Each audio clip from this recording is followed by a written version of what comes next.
Hey, this is H1. We're going to be running it back with another episode talking about chess knowledge, chess wisdom, and chess understanding. And today we will be explaining how to play pretty much all gambits correctly in chess. Now, I know this is a crazy title, and you might be thinking, how am I going to explain all of that to you in one video? Well, just stay with me and I will do so. And you will be mind blown for the rest of your life. Let's get to it. Before we can answer that question, we're going to have to explain what is a gambit. Well, a gambit is a chess opening in which a player risks 1 or 2 pawns or even a whole piece to get an advantage in the position. So, what advantage are they getting in the position? Well, let's look at the word compensation, because we're gaining some compensation of giving away a piece. And we're going to go over the 6 key factors that we look at to evaluate a position. The first one, material. Who has more material in the position? The second one we're going to be going over is pawn structure. Pawn structure. Who has the better pawn? Dang, I put an S. That's crazy. Who has the better pawn structure in the position? Who has more weaknesses? Who has more advantages? Development.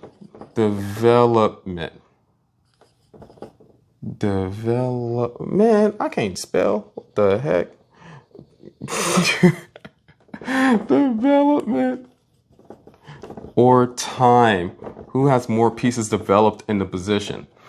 Okay. King safety. Whose king is safer? I don't know. Okay. Space. Who acquired more space in the position? And then lastly, we got center control.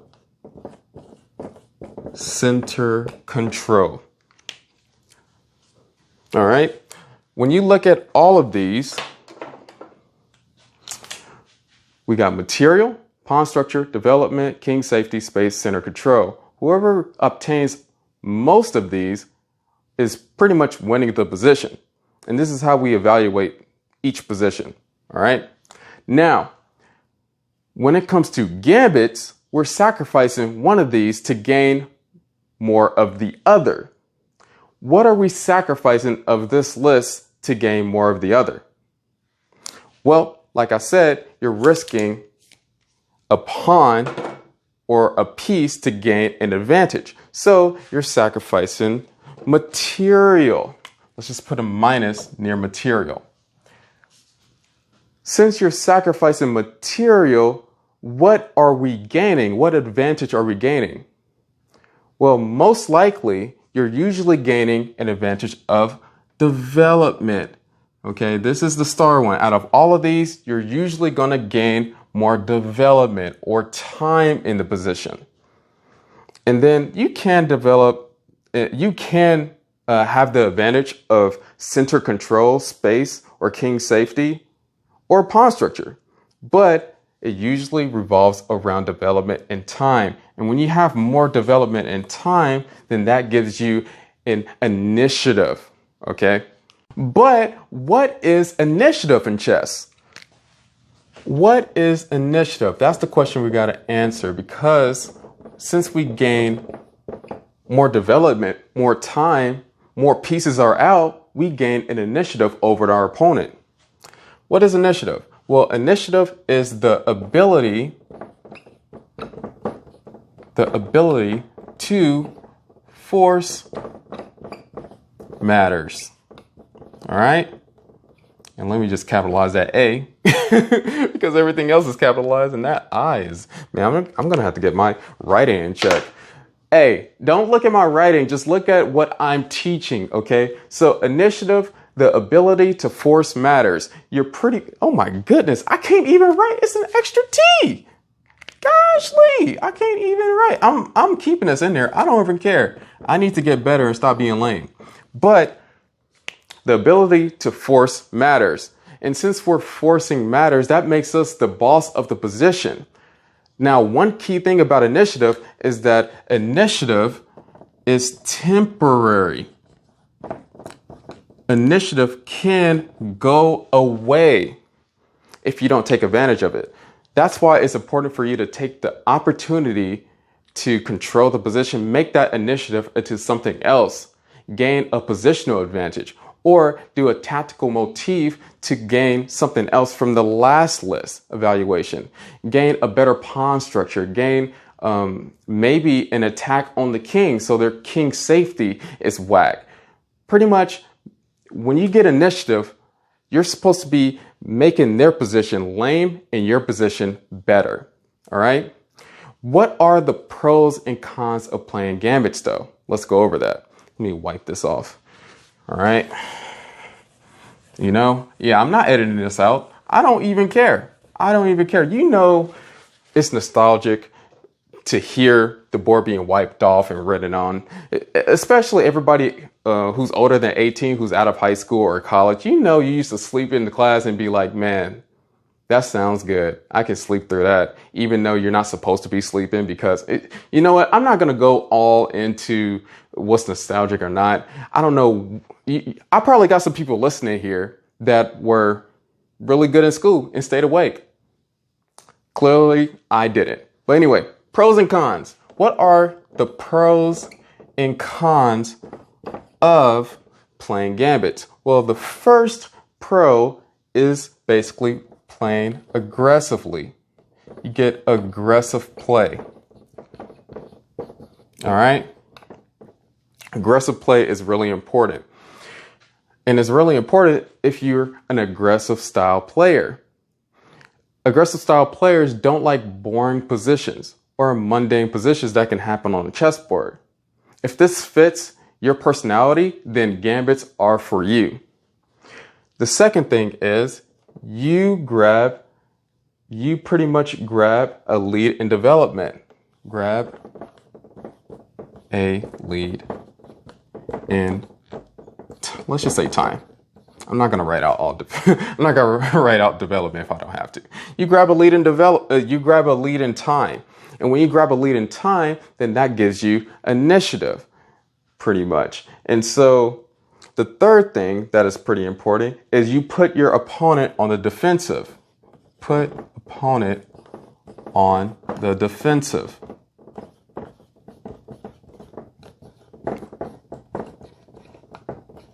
And you can write this out. I don't really care.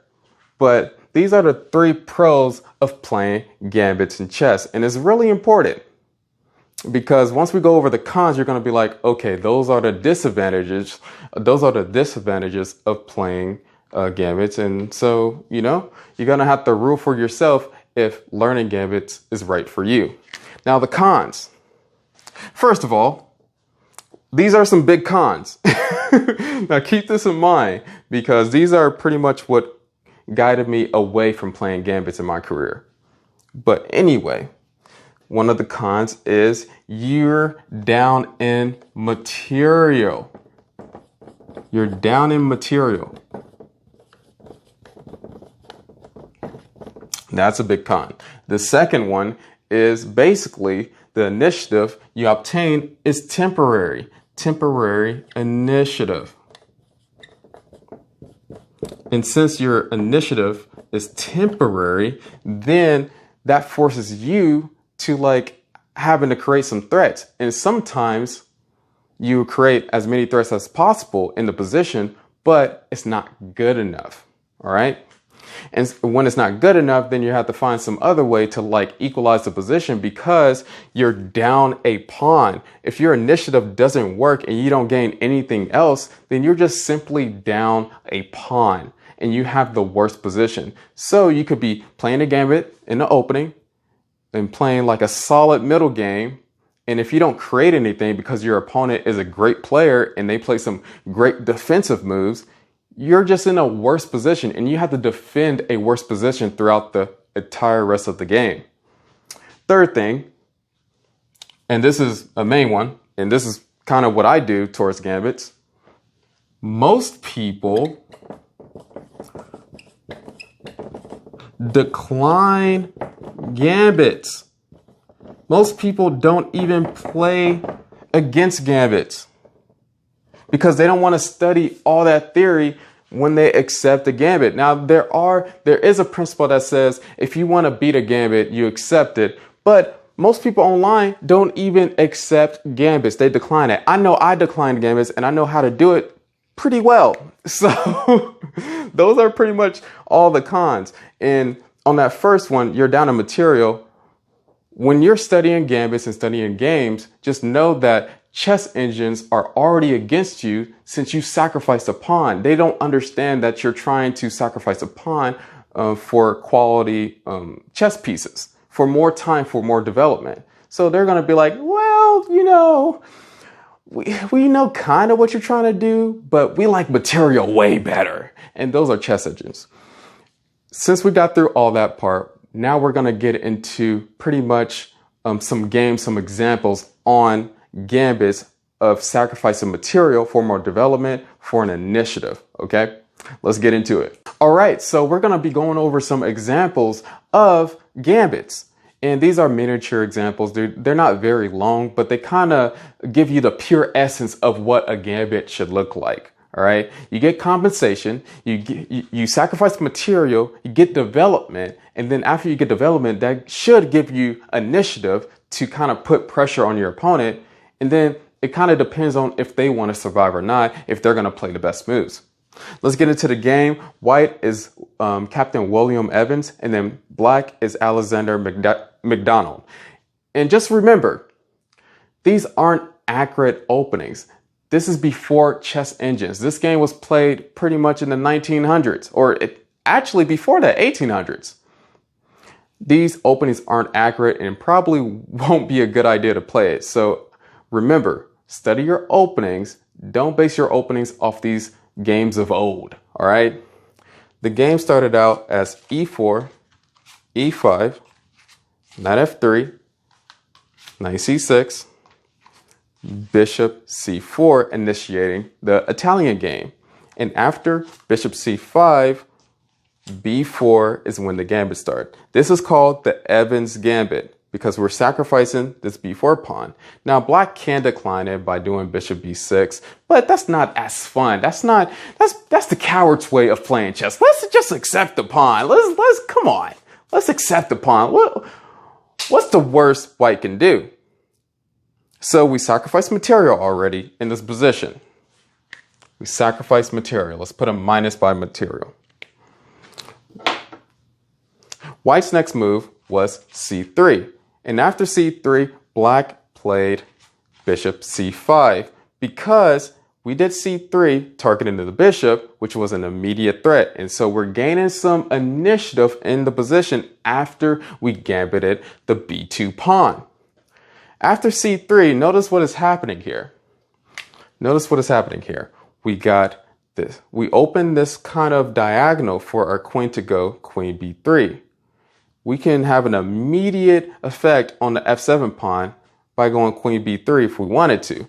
But in this position, white decided to castle king side. Castle on the king side. All right. After castle king side, black decided to do knight f6, which is not the best move of the position. Actually, the chess engine already gives white a +1 advantage after knight f6. And then black did not save themselves after this. We got the next move, d4. d4. And so now we're targeting the center. And we're kind of getting some center control there since knight f6 was played. Okay, center control. And after we got some center control, doing d4, which is an immediate attack on the e5 pawn and the c5 bishop. So we have to deal with it. Then black played the next worst move of the position because the best move was probably going bishop d6. Actually, that was the best move, going bishop d6 to kind of keep hold of that e5 pawn. But black decided to take the d4 pawn, which never take the d4 pawn if you got a knight on f6. Then you're going to have to think about and calculate all the positions of when white plays e5. What happens in those positions? Nobody knows, but you're going to see it right here by Captain William Evans. C takes d4. Now we got the center with the pawns. Our pawns are centered, defended by the queen, knight, and this pawn on e4 is unprotected at the moment, but black is dealing with bigger problems here. And notice here, white didn't develop any pieces yet, but we got time, we got the king castled, and we got a lot of squares for our pieces to go to. So we got our bishop that can go to the c1 to a3 diagonal or the c1 to h6 diagonal. You know, not go to h6, but we got this diagonal. And then our knight can go to c3 and d2 now. Our queen can go to b3, a4, c2, rook e1. We got a lot of squares that our piece can go to because we gained space in the position. Now we got enough space to put our pieces at the right spaces in the position. All right. What happens after d4? Well, black played bishop b6. Let's just see the next few moves of the position. So after bishop b6, we got e4, e5, targeting the knight. The knight can just move somewhere else, you might think. But we don't want to run into some kind of weird moves of what white would do in that position, because now we got this bishop check on f7 that can lead to a whole lot of things in the position. If we go knight g4, we can just sacrifice the bishop, do knight g5, attack the king, and capture the knight on g4. And we don't want to put our knight to h5, and knight g8 is just bad. You don't want to move backwards in development. Once you start moving backwards in development, that should give you a key warning that, hey, I have a good position. If your opponent starts moving pieces backwards, that should give you that should have your spidey senses tingling. If your spidey senses isn't tingling, if your opponent's pieces are still in the 1st rank or 8th rank, then I don't know. But I do know that white is going to be showing how to demolish your opponent if they're not playing correctly in the opening. And so the next move that black played was d5. If you're going to attack my knight, I'm going to attack your bishop. I'm not going to play defensively. I'm not going to run into your game. What's up? Get at me. I'm the black pieces. I am Alexander McDonald. McDonald, I mean, it doesn't have a D at the end. It's McDonald, 2 L's at the end, right? And after d5, I was like, okay, so what? What are you going to do after I play e takes f6? What are you going to do? What is the possible thing that you're going to do in this position? Now I got a straight e file to attack your king that isn't castled. And even if you do castle, I have a pawn on f6 to damage your pawn structure on your king side. What are you doing? Well, let me explain what's going to happen in the next few moves, okay? So after that, we have d takes c4. After d takes c4, we got rook e1 check. And this was probably the last mistake that black did. And it's pretty ugly. I'm not going to lie. It's pretty ugly. Maybe bishop e6 would have worked. I don't know. But black played king f8. You can't castle anymore. So now I got you uncastled. And you know what? In the position, since I did rook e1, not only do I have development, and I know we didn't move these minor pieces yet, but this position is done for, it's donezo. And even the chess engine is like, nah, white is like +4. White is +4. King safety? Check. We got that. Our king is still safe, still perfectly fine. This king right here on f8, not so well. Not so good at all. So after this move, now since the king is at f8, we have bishop a3. Bishop a3, check. That's a tempo. That's a free tempo of developing our pieces.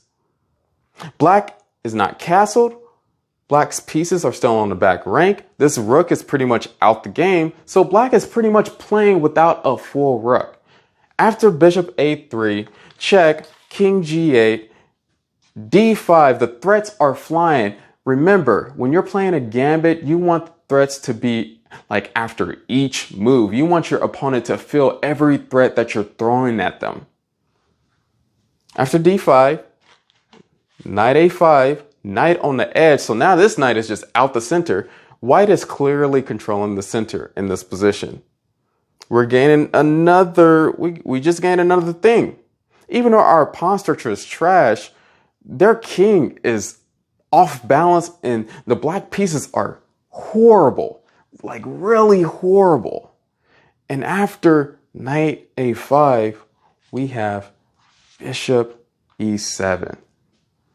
What happens after bishop e7? Attacking the queen, pawn is defending the bishop, rook is defending the bishop. What happens? Well, after bishop e7, we have queen d7. Queen d7, pawn captures g7. What happens after pawn captures g7? Well, the king has to capture the pawn because we don't want the pawn to promote and capture the rook on h8. We don't want that, not at all. After king g7, what is the best move of the position? What is it? After king takes g7, best move of the position, what would you play? Now, this would be considered a quiet move, but the quiet move is queen d2. What is queen d2 doing? Well, let's analyze this position.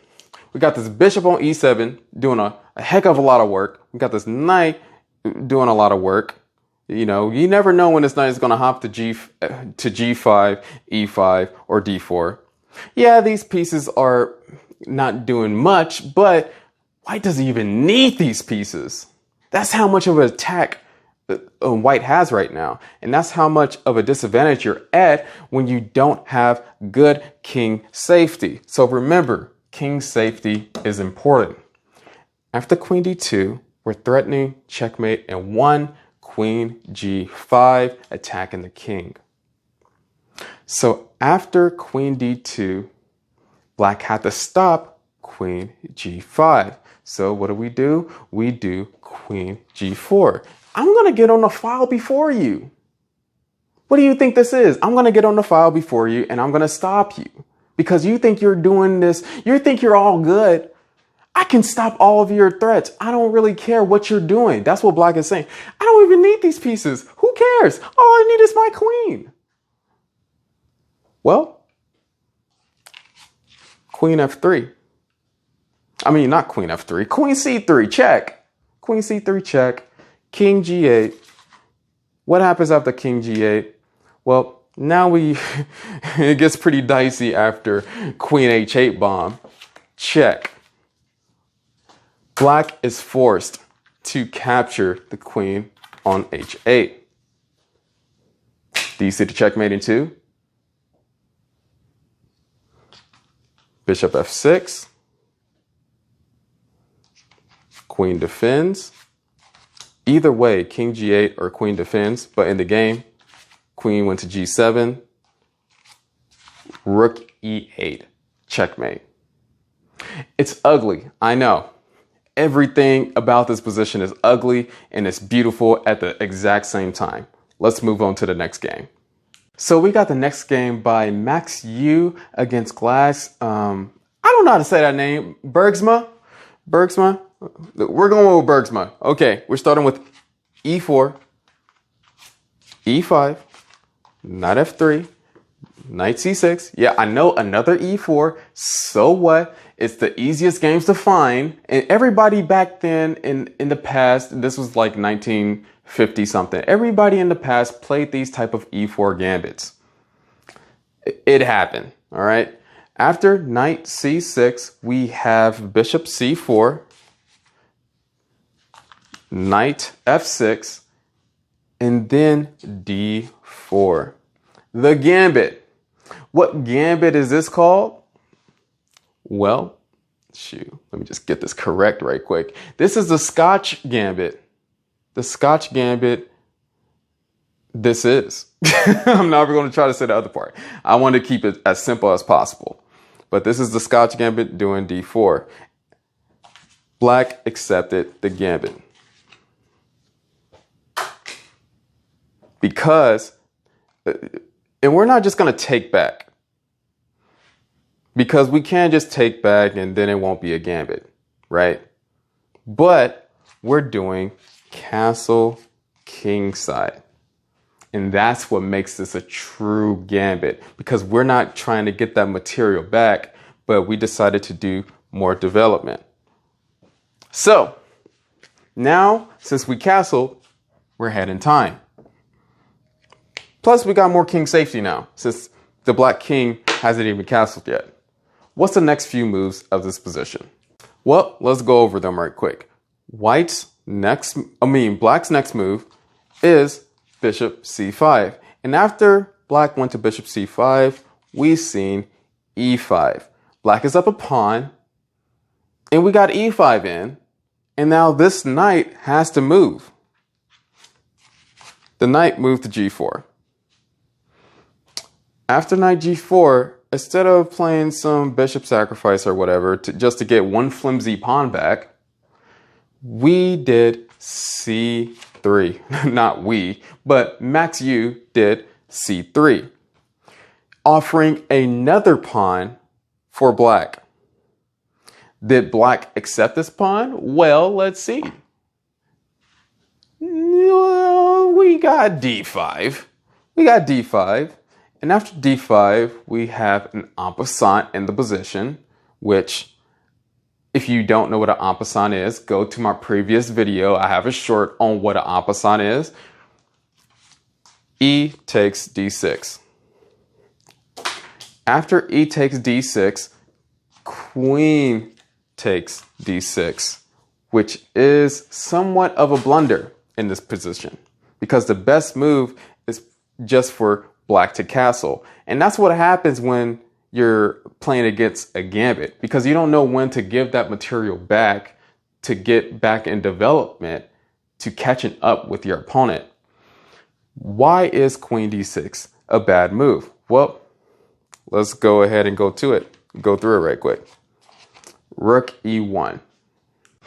The funny part about rook e1 is that rook e1 was not the best move. Black kind of had an advantage in the position after rook e1. Check. And you might be thinking, why not rook e1? Why is rook e1 not the best move? Because black can just do bishop e6 and black got all of their pieces developed in the game, and you're not taking advantage of the position anymore. That would have stopped white's initiative. And that's the thing that you got to be careful of why I went over the cons and the pros of gambits. The best move for white was just simply h3. And after h3, probably knight takes f2, somewhere along those lines I'm not going to get into right now because it's not important. After rook e1, instead of doing bishop e6 though, black did king f8. They thought that they was just fine with their king on f8. Got overzealous. It happens when you're facing a gambit. And that's the beautiful thing about being on the offensive side, is that you don't know if your opponent can defend well. You're putting a whole bunch of pressure on your opponent to make a mistake. And sometimes they can take it, and sometimes they can't. And after king f8, we got b4 attacking the bishop. And now the initiative is rolling and rolling again. And after bishop e6, we got b5, running that b pawn up the board.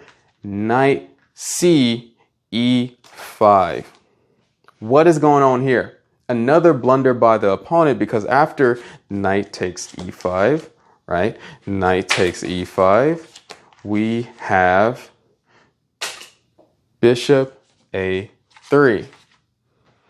Now, in this position, it might seem like, oh snap, we got a pin. Yeah, oh, this is cool. This is dope. Black should just resign now since he's going against a Grandmaster. No, not yet. Even if you're in a worse position, never like just resign so easily. Because black still got bishop c5. Black still has bishop c5. So it's not over yet. It's nowhere near over. And maybe it would have been better for a knight to take c4, but that's like another computer line. Too bad computers wasn't like a big thing in the 1800s or 1900s, because there would have been some crazy game. I don't know where we would be at if chess computers were there back then, but that's for a whole nother random discussion on the channel. All right. So after bishop c5, we take the knight on e5. We take the knight on e5. What is going on in this position? What is going on? And then after black plays, bishop takes a3. Rook d5. Threatening to do queen d8 if the queen moves, not queen d8, rook d8 if the queen moves to a super square. And after the queen moves to e7, taking the e file, we have knight takes a3. Taking that piece back, and now we're up a piece. What's going on here? Why are we up a piece? I know it's hard to explain, but bishop e6, attacking the rook, and after bishop e6, we got rook. No, wait a minute. Wait a minute. After bishop e6, we got rook takes d4. And after rook takes d4, we have queen takes a3. And then now the pieces are back to where they're supposed to be. We're not ahead of material anymore. But our king is definitely still safer than our opponent. I forgot to put a plus right there. Since the king went to f8, our king is safer than our opponent. And plus we got center control, we have space, and definitely more development. Definitely more development, since our opponent's king is not castled at all. And a rook and a queen going against a naked king, there should be a checkmate down the line. And that is a principle that you should remember. Okay. After queen takes a3, bishop takes e6, f pawn takes e6, and now we got our last thing. We got a better pawn structure, pretty much, even though that's the least of our worries. Clearly, the development and the king's safety is the most important, but since f takes e6, we got a better pawn structure in the position. F takes e6, rook d8, check. If rook takes, queen takes, king f7, queen takes h8, get the rook. Devastating. So you can't just do rook takes d8, you have to do king f7. And after king f7, we're not doing queen d7, even though there's a lot of winning moves in this position. Probably queen d7 is winning. But we did the fascinating move, rook d7.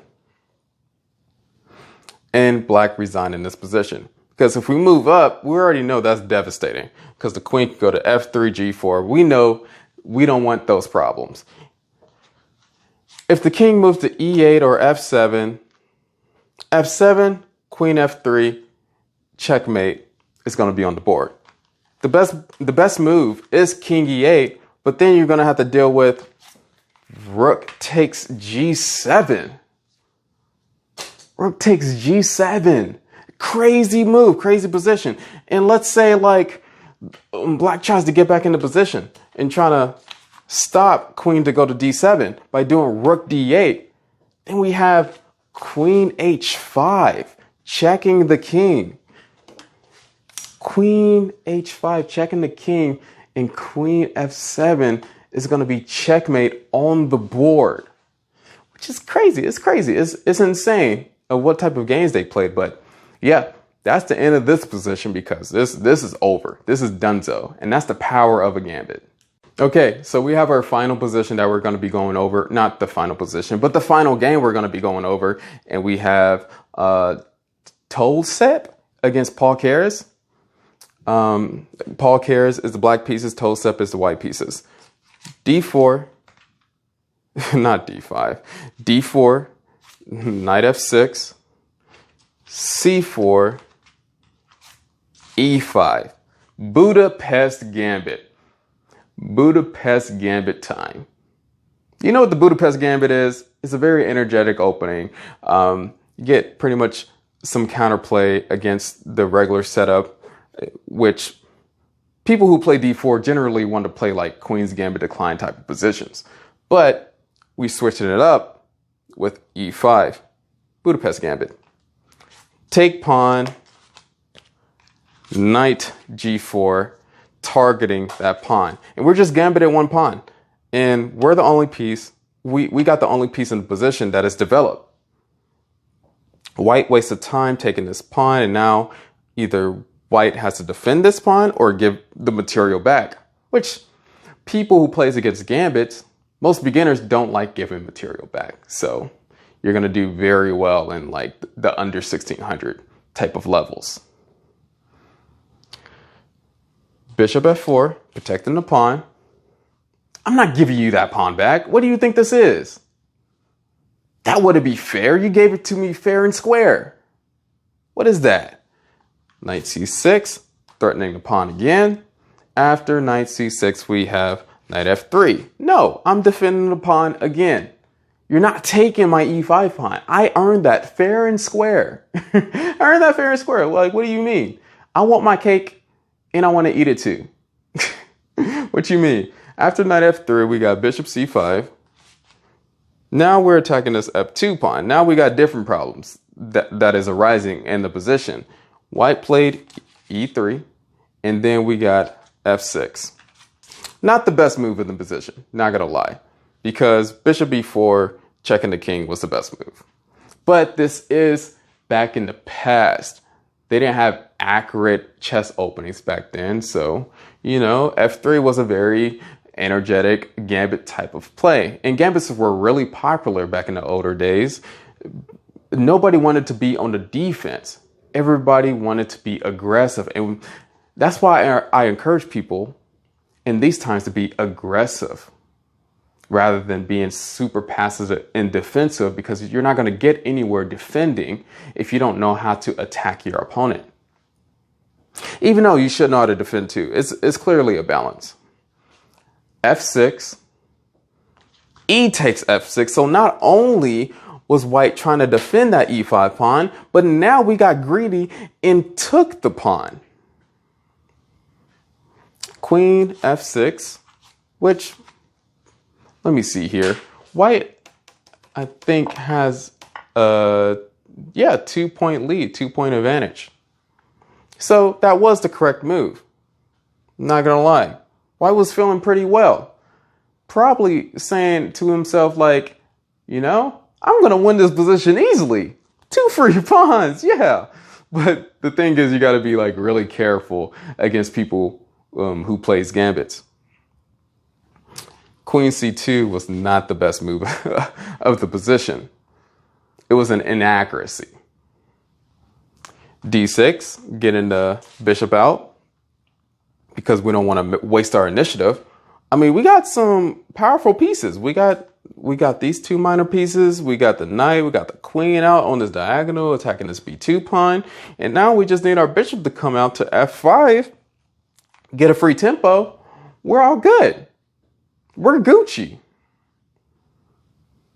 Bishop D3 was played. Big blunder. Big blunder. It was a big blunder because after bishop D3, which you kind of understood it, White was just trying to defend against the bishop C5 move. I don't want to give you a tempo too. It seemed pretty self-explanatory. But after bishop D3, we have knight B4. We didn't watch out for that threat. That threat is horrible. We didn't see that coming. After queen d2, you know what another move we didn't see coming? What's the best move of the position? What's the best move? Queen takes b2. Whoa, I did not see that coming at all. What happens after queen takes b2? Why did we do that? Isn't that just a free queen? No, it's not a free queen because knight can just capture d3 and capture the queen back. And that just leaves white in a very damaging position. So in this position, black is winning by like 6 points. And that's the Budapest Gambit. You're going to have to learn it for yourself. There are some nuances in modern day. People still play it. They just play different moves. And yeah, maybe black did get kind of fortunate. Black was kind of fortunate in the position. But white couldn't handle the pressure. And maybe relax just a little bit too much in the position. All right. So that is what a gambit is, and that's what it's supposed to look like. Got all those things. We got the space, the center control. The king's safety was out of balance in this position since I'm able to fork your queen and king. If this king was castled, white would be just fine. But when you have more development, the threats you still have to watch out for. Activity, activity, activity is king in chess. And so that's why us coaches, we tell people who are learning how to play, beginners, develop those pieces because chances can just fly off the rails sometimes. You got to make sure to do that. All right. And so thank you for being here. Hey, you came to the right spot. Hopefully you know what a gambit is by now from those 3 illustrations or those 3 examples. Peace.